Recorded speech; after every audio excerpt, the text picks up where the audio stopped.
Well, and one other random name that I don't even hear much talked about, um, but when they signed Matthew Boyd, they talked about him kind of mentoring these younger pitchers and being, they believe in clubhouse chemistry and stuff.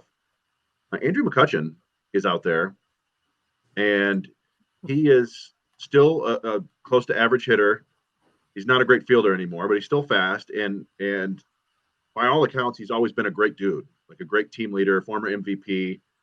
I would think that's somebody that you might want around Riley Green and Akil Baddoo and Kerry Carpenter and Parker Meadows to kind of teach them a little bit about what it means to be a professional big leaguer. And I don't think he'd cost that much.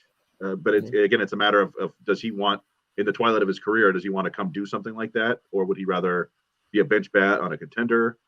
But he's somebody I would contact. Just like, again, not a guy that you're counting on to be like a key piece of an offensive renaissance, but trying to build that future for your team through experience and quality veterans.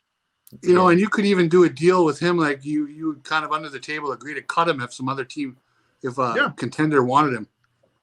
It's a little bit like they were doing with Cameron Maybin there toward the end, right? Like they brought him in, they liked him, they thought he was a great clubhouse guy, and whenever there was a chance to get him to a contender, they moved him. Yeah, that's a good point on McCutchen too, because I have not heard his name at all this offseason. And looking at his numbers, like last year, like he would have been one of the Tigers' best offensive players.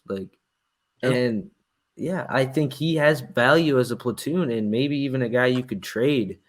Because he's kind of, I wouldn't say he has a renaissance, but he's been a pretty productive player in the later part of his career with Philly, and last year had a pretty solid season with Milwaukee. So I really like that idea. That was a good idea.